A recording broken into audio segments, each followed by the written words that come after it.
everybody, I'm Pia from Stitches and Scraps. Today I'm going to show you how to read a simple mosaic knitting chart.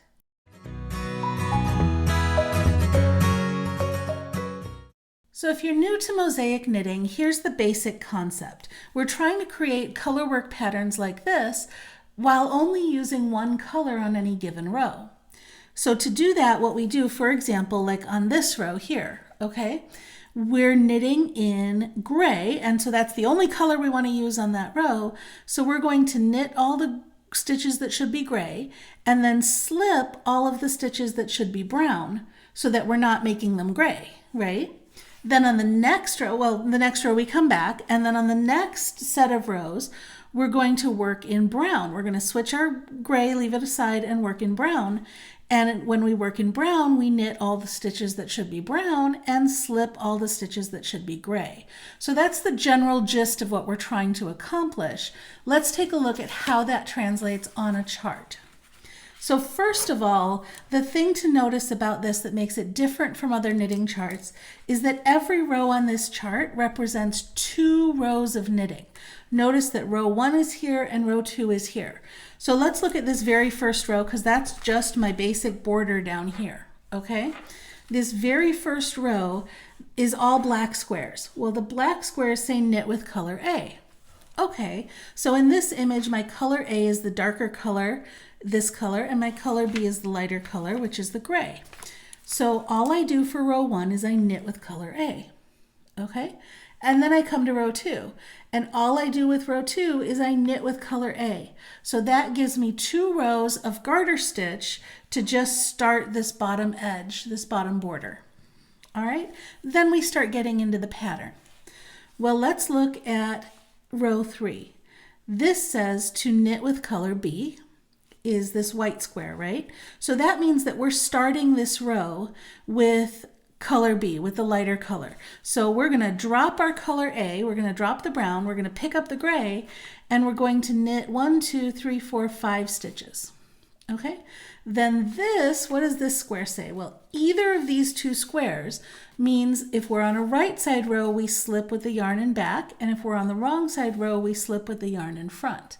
So row 3 is a right side row, and the reason that it's different is whenever you slip a stitch, you want the yarn that you're carrying to be at the wrong side of your work, right?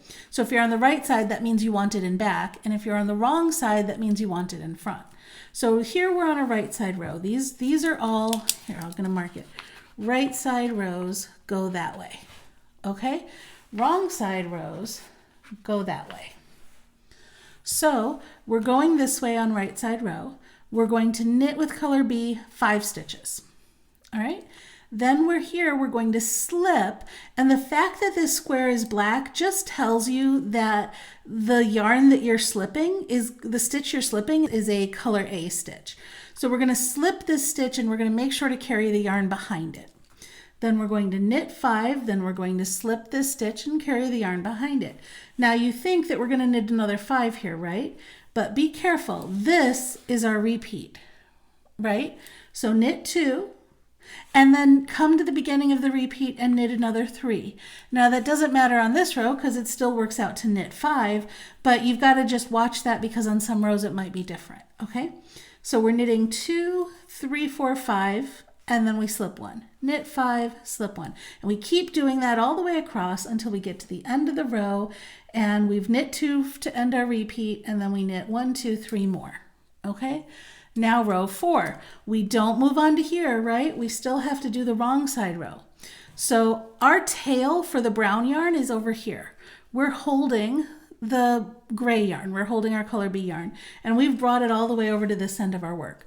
We need to bring that color B yarn all the way back so that we can pick up A again. So row 4 is also going to be a color B row, because that's the yarn that we have in our hands. And you'll notice if you look at the very edge stitches, they're always alternating so that the first stitch is knit with the color of the row. So we're going to knit 5, and then we're going to slip 1, and this time, because we're on a wrong side row, we're going to hold the yarn at the front so that that little tiny float stays on the front of our work. So slip 1 with the yarn in front, right? On wrong side, slip with yarn in front. knit 5, slip 1 with yarn in front. Knit 5, slip 1, knit 5, slip 1. Keep going until we get to the last couple stitches. Okay, and now you can see on this pattern I've actually made a border of 2 stitches here and 2 stitches here that are always just the color of the row that we're working, so that we get a nice even border here that's these 2 stitches just alternate regardless of the pattern. So that is a visual key to help tell you what the color of the row is. And so here you can see, for example, here's a row, let's see a row like that, this one. This is a row just like that one we just did, where we knit 5, slip 1, brown 1, knit 5 gray, slip 1 brown, right? And we keep doing that all the way to the end. So what do we do? Now we're done with 3 and 4. Now we go on to row 5. And this one starts off with 1, 2, 3, 4, 5, 6 brown stitches.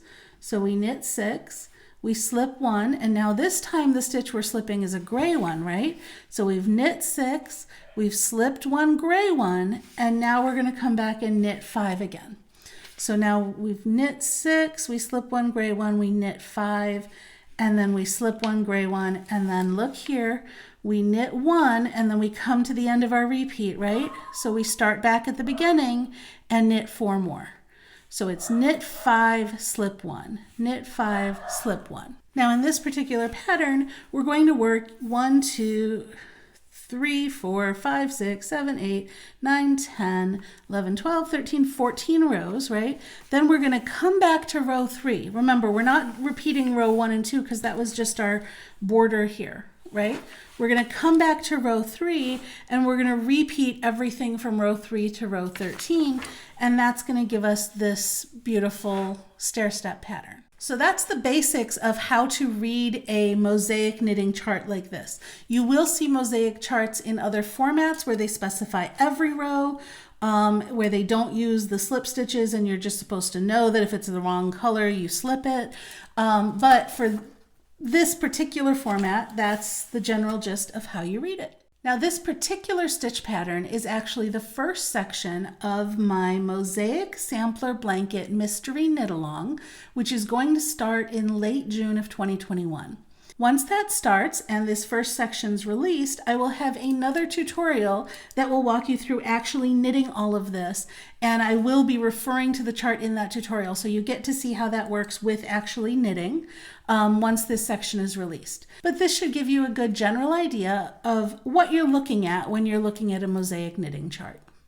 If you enjoyed this video, please give me a thumbs up, share it with your friends, or leave me a comment.